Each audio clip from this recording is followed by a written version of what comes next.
নবম ও দশম শ্রেণীর সুপ্রিয় শিক্ষার্থী এবং এসএসসি ও এইচএসসি পরীক্ষার্থী, তোমরা অবশ্যই জানো যে তোমাদেরকে ইংলিশ সেকেন্ড পেপারে সিম্পল কমপ্লেক্স কম্পাউন্ডে পারস্পরিক পরিবর্তন করতে হয়। আমি অলরেডি 2টি ভিডিও প্রকাশ করেছি।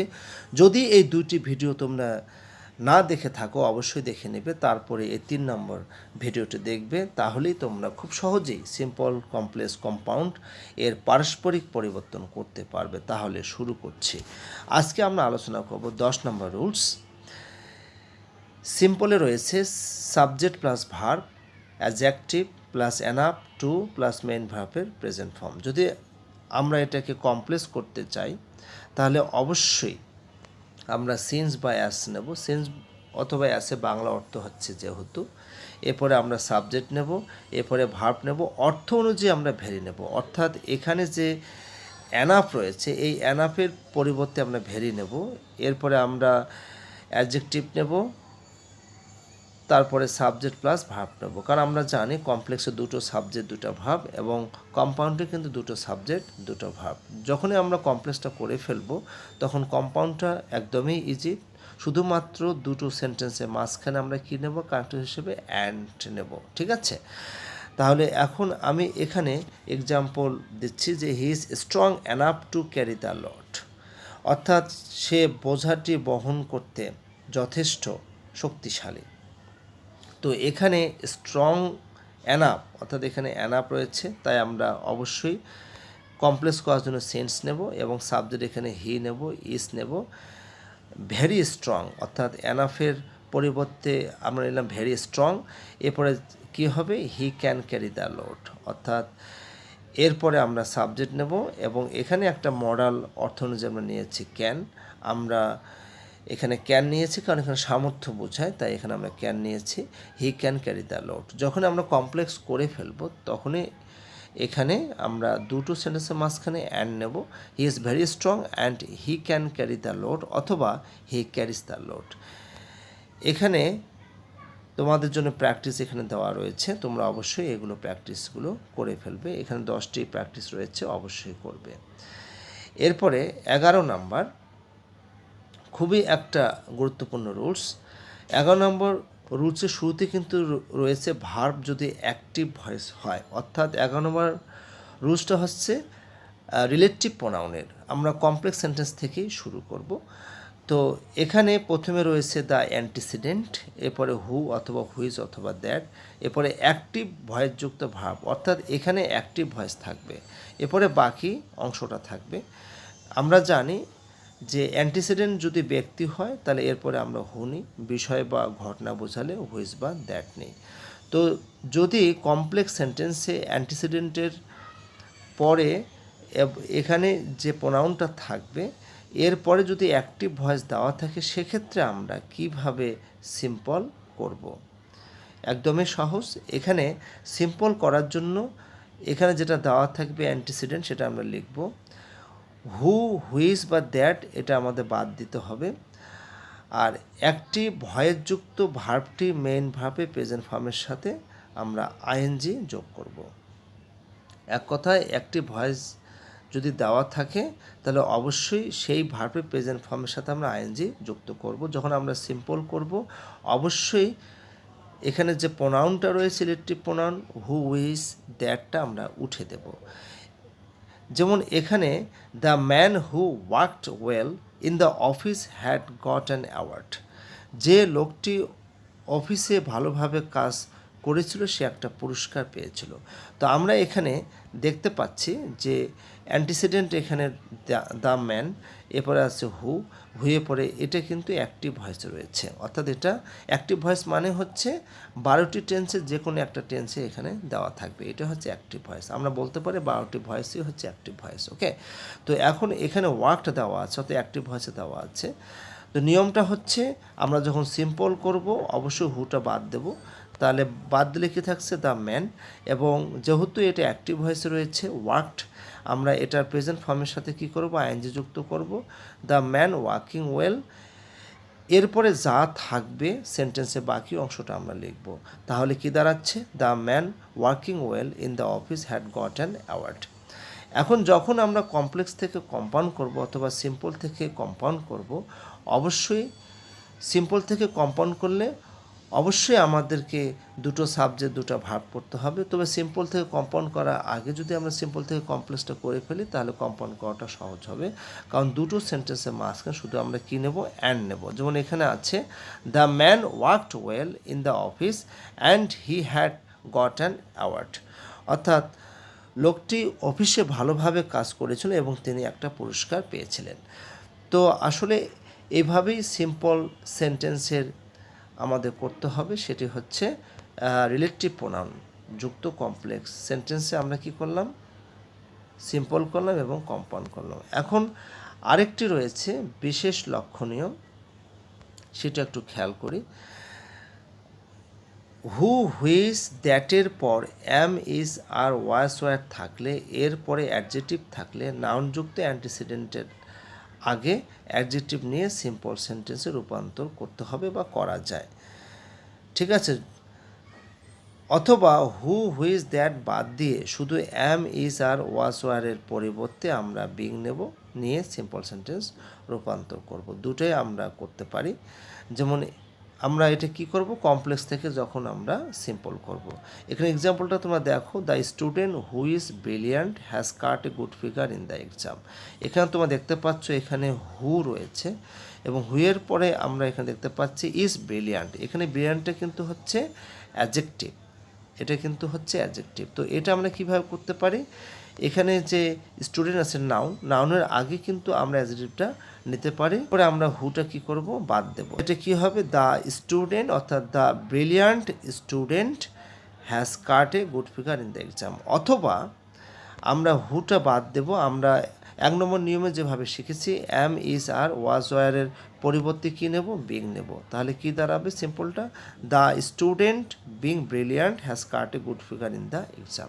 আমরা এভাবেও সিম্পল কমপ্লেক্স কম্পাউন্ড করতে পারি, অর্থাৎ রিলেটিভ প্রোনাউন যুক্ত কমপ্লেক্স সেন্টেন্সেস সিম্পল আমরা এভাবে করতে পারি। আর যখন আমরা কমপ্লেক্স থেকে কম্পাউন্ড করব, অবশ্যই এটা দুটো সেন্টেন্সের মাঝখানে আমরা কী নেব, অ্যান্ড নেব, অর্থাৎ the students brilliant and he has cut a good figure in the exam. এরপরে আমরা চলে আসি রিলেটিভ প্রোনাউন যুক্ত বি নাম্বার রুলসে। প্রথমে ছিল অ্যাক্টিভ ভয়েস যুক্ত, যদি প্যাসিভ ভয়েস থাকে তখন আমরা কিভাবে করব। এখানে the antecedent who, whose, that, এরপরে প্যাসিভ ভয়েস যুক্ত ভার্ব যদি দেওয়া থাকে সেক্ষেত্রে আমরা সিম্পলটা কিভাবে করব। নিয়ম একই, অবশ্যই এখানে হু, হুইজ, দ্যাটটা বাদ দিতে হবে এবং প্যাসিভ ভয়েস যুক্ত ভার্বটি শুধু পাস্ট পার্টিসিপল নিতে হবে। অর্থাৎ প্যাসিভ ভয়েস আমরা জানি যে হেল্পিং ভার্বসের সাহায্যে ভিত্রি থাকে, অর্থাৎ পাস্ট পার্টিসিপল থাকে। তো এখানে কিন্তু স্পষ্ট লেখা রয়েছে যে প্যাসিভ ভয়েস যুক্ত ভার্বটি শুধু পাস্ট পার্টিসিপল আমাদের নিতে হবে। যেমন এখানে দেওয়া রয়েছে, দেখো, the machine which is made in Japan is working well. দেখো হুইচ এটা হচ্ছে আমাদের একটি প্রোনাউন, এরপরে ইজ মেডটা কিন্তু প্যাসিভ ভয়েস। তো এখন আমরা কি করব, এখানে ইলেকট্রিক প্রোনাউনটা বাদ দেব, হুইচটা বাদ দেব, তাহলে এখানে কি হবে, দ্য মেশিন, এবং এরপরে শুধুমাত্র আমরা ভিত্রিটা নেব, অর্থাৎ এখানে সাহায্যের ভাবটা কিন্তু নেওয়া যাবে না। এখানে কী হবে, the machine made in Japan is working well, এটা কিন্তু সিম্পল হয়ে গেল। আর কমপ্লেক্স কী হবে, the machine is made in Japan and it is working well. এভাবে 1-এর সিটে একটু দেখো আমরা কিভাবে যদি রিলেটিভ প্রোনাউন দেওয়া থাকে এইভাবে দেখো, there was a girl whose name was Sushmita. অথবা সিম্পল থেকে যখন আমরা কমপ্লেক্স করব, there was a girl named Sushmita, তাহলে আমরা কমপ্লেক্সটা কীভাবে করব, আমরা এইভাবে করব, দেয়ার ওয়াজ এ গার্ল, আমরা কী নেব, এখানে হুজ নেব, তারপর নাউন নেব, তারপর বাকি অংশ নেব ভার্ব সহ। তাহলে কী এখানে হবে, দেয়ার ওয়াজ এ গার্ল, একজন বালিকা ছিল, whose name was Sushmita. Compound কীভাবে হবে, there was a girl and her name was Sushmita. এইভাবে আমাদের কম্পাউন্ডটা করতে হবে। এরপরে আসি আমরা 12 নম্বর রুলসে চলে আসি। এখানে সিম্পলে রয়েছে বিসাইডস অথবা ইন অ্যাডিশন টু, এরপরে V1 থাকবে, এরপরে অবশ্যই আইএনজি যুক্ত থাকবে। এইভাবে থাকলে সিম্পল সেন্টেন্স হবে। আমরা যখন এটা কমপ্লেক্স করব অবশ্যই আমরা কানেক্টরস হোয়াইল নেব, সাবজেক্ট ভার্ব নেব, এরপরে সাবজেক্ট ভার্ব নেব, এবং কম্পাউন্ড করার জন্য মাঝখানে কী নেব, এখানে বাট নেব, অর্থাৎ নট অনলি বাট অলসো নেব। এবং কম্পাউন্ড করার জন্য আমরা অবশ্যই নট অনলি বাট অলসো নেব। যেমন এখানে তোমার নিয়মটা দেখো যে besides treating the patients he sing songs on the stage, যে এখানে রুগীদের চিকিৎসা ছাড়াও তিনি কিন্তু মঞ্চে গান গান, তার কিন্তু দুইটা গুণাবলী রয়েছে। অথবা আমরা এভাবে করতে পারি, in addition to treating the patients he sings songs on the stage. তাহলে এটা কমপ্লেক্সটা কীভাবে হবে, যেহেতু ইন অ্যাডিশন বিসাইডস রয়েছে, পরে ভাবের সাথে আইনজি যুক্ত রয়েছে, সেজন্য আমরা কি করব, প্রথমে হোয়াইল নেব, while he treats patients he also sing songs on the stage. দুটোই কিন্তু প্রেজেন্ট, যেহেতু সিংসটা প্রেজেন্টে আছে, এটাও কিন্তু প্রেজেন্টে করতে হবে। তাহলে এখানে আমরা অবশ্যই কী করব, নট অনলি বাট অলসো দিয়ে করব। এখানে একটা লক্ষণীয় বিষয় হচ্ছে নট অনলির পরে যদি ভার্ব নিই তাহলে বাট অলসো পরে আমরা ভার্ব নেব, নট অনলির পরে যদি আমরা নাউন নিই অবশ্যই বাট অলসো পরেও নাউন নেব। তো এখানে একটা জিনিস খেয়াল করো, he not only treats the patients, আমরা কিন্তু নট অনলির পরে এখানে কী নিচ্ছি, ভার্ব ট্রিটস নিচ্ছি, বাট অলসো পরে কিন্তু অবশ্যই ভার্ব নেব, sing songs on the stage, তাহলে এটা কম্পাউন্ড কিন্তু হয়ে গেল। এরপরে আমরা চলে আসি 13 নম্বর রুলসে। এগুলো কিন্তু প্রচুর পরিমাণে প্র্যাকটিস করতে হবে। এখানে কমপ্লেক্স থেকে সিম্পল, সিম্পল থেকে কমপ্লেক্স, কমপ্লেক্স থেকে কম্পাউন্ড, কম্পাউন্ড থেকে কমপ্লেক্স, অথবা সিম্পল থেকে কম্পাউন্ড, অথবা কম্পাউন্ড থেকে সিম্পল, আমরা যে কোনোভাবে রূপান্তর করতে পারবো। এখানে তোমরা দেখো সাবজেক্ট প্লাস ভার্ব, বাক্যে অর্থ অনুযায়ী অতিরিক্ত শব্দ নিতে হবে, এরপরে অফ নেব, অথবা প্রসঙ্গ অনুযায়ী অন্যান্য যে কোনো প্রিপোজিশন হতে পারে পসেসিভ, অর্থাৎ এটি কিন্তু পুরোটাই বুঝে করতে হবে, পসেসিভ, এরপরে V1, এরপরে আইএনজি অথবা নাও। এখন যখন আমরা এটাকে কমপ্লেক্স করব, আমরা কী নেব, এখানে সাবজেক্ট প্লাস ভার্ব হাউ, অথবা যদি কীভাবে বুঝায় আমরা কানেক্টরস হাউ নেব, যদি কেন বুঝায় আমরা হোয়াই নেব, যদি যে বুঝে আমরা দ্যাট নেব। এরপরে দুটো সেন্টেন্সে মাঝখানে আমরা কী নেব, কমপ্লেক্স থেকে কম্পাউন্ড করার জন্য অ্যান্ড নেব। আমি আগেই বলেছি যখন সিম্পল থাকবে, যদি আমরা কমপ্লেক্স করে নিই তাহলে কম্পাউন্ড করতে সুবিধা হবে আমাদের। তাহলে এখন আমি এক্সাম্পলে সরাসরি চলে যাচ্ছি। যেমন আমি যদি কমপ্লেক্স থেকেই চলে যাই তাহলে এইভাবে করতে হবে। দেখো প্রথমটা এখানে রয়েছে, I do not know how it works, এটা কিভাবে কাজ করে আমি জানি না। তাহলে যদি আমরা এটাকে কমপ্লেক্স করে, হাউ কিন্তু হচ্ছে কিভাবে, তাহলে যদি আমরা কমপ্লেক্স থেকে সিম্পল করি তাহলে কিভাবে করতে হবে, আই ডু নট নো, এরপরে অতিরিক্ত শব্দ আমরা কিনেছি দ্য মেথড, এরপরে কিন্তু প্রিপোজিশন নিচ্ছি হচ্ছে অফ, এরপরে আমরা একটা পসেসিভ ফর্ম নিচ্ছি ইটস, এরপরে আইনজি যোগ করছে ওয়ার্কিং। তাহলে কি হলো, I do not know the method of its working. আমরা যখন এটাকে কম্পাউন্ড করব আমরা কিভাবে করব, it works and I do not know the method of its working, এটা কাজ করে এবং এটার কাজ করার পদ্ধতি আমি জানি না, এটা কিন্তু কম্পাউন্ড হয়ে গেল। তো এভাবে আরও কয়েকটি এক্সাম্পল খেয়াল করো। যেমন এখানে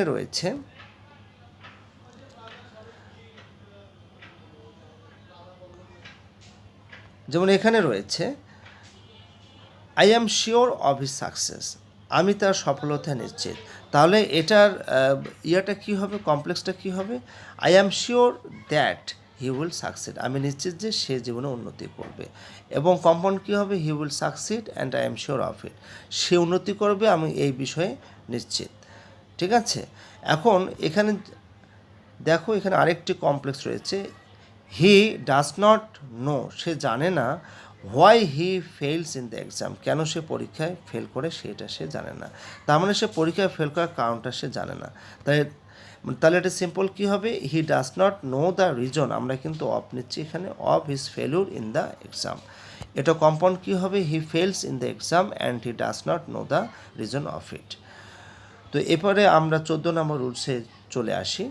এখানে দেওয়া আছে অ্যাজ সুন অ্যাজ, এরপরে সাবজেক্ট V1 অথবা V2, অর্থাৎ যদি সাবজেক্টের পরে V1 হয় তাহলে অবশ্যই পরবর্তী সাবজেক্টের পরে আমরা V1 নেব। যদি প্রথম সাবজেক্টের পরে V2 হয় তাহলে অবশ্যই আমরা পরবর্তী সাবজেক্টের পরে V2 নেব। অ্যাজ সুন এর বাংলা অর্থ হচ্ছে যেই মাত্র সেই মাত্র। তো যখন আমরা অ্যাজ সুন অ্যাজ যুক্ত কমপ্লেক্স সেন্টেন্স থেকে যখন আমরা সিম্পল করব, এখানে ঘরটা একটু উল্টাপাল্টা হয়ে গেছে, সুপ্রিয় শিক্ষার্থী একটু তোমরা বুঝে নেবে। এটা কিন্তু হবে কমপ্লেক্স আর এটা হবে কিন্তু সিম্পল, ঠিক আছে? তো আসলে আমি এটা ভুল করে সিম্পলের ঘরে লিখে ফেলেছি। তো যাই হোক, অ্যাজ সুন অ্যাজ কিন্তু কমপ্লেক্স সেন্টেন্স, এখানে দুটো সাবজেক্ট দুটো ভাব। যখন আমরা এটা সিম্পল করব, আমরা কি করব, এটা যখন এটা আমরা সিম্পল করব, অর্থাৎ এটা কিন্তু হচ্ছে সিম্পল। এটা কি? এটা হচ্ছে সিম্পল, আমি একটু লিখে দিচ্ছি। আর এটা হচ্ছে আমাদের কি কমপ্লেক্স, যেহেতু উল্টাপাল্টা করে ফেলেছি। তো যাই হোক, এখন অ্যাজ সুন অ্যাজ যুক্ত কমপ্লেক্সনে যদি আমরা সিম্পল করি তাহলে অবশ্যই আমরা আপন নেব, অর্থাৎ প্রিপোজিশন কী নেব? আপন। এরপরে সেন্স অনুযায়ী যে কোনো প্রিপোজিশন আমরা নিতে পারি, তবে সিংহভাগ ক্ষেত্রে আপন নিতে হয়।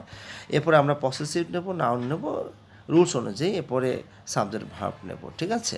যেমন এখানে দেখো আছে as soon as I reached the station the train left. যেইমাত্র আমি স্টেশনে পৌঁছলাম সেইমাত্র ট্রেনটি কী করলো? ছেড়ে দিল। তাহলে অবশ্যই আমি কী নেব? আপন নেব।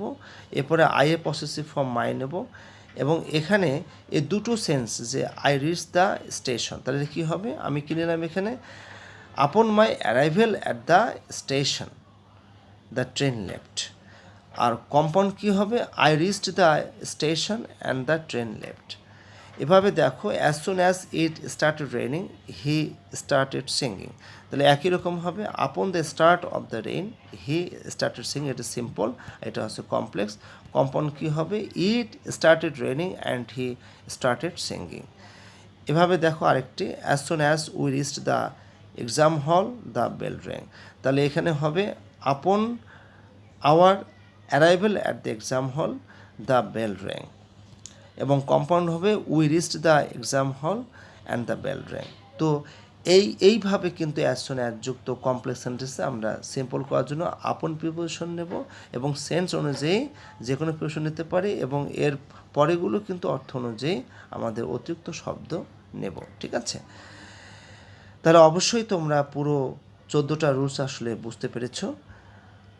আজকে এ পর্যন্তই, সবাই ভালো থাকবে।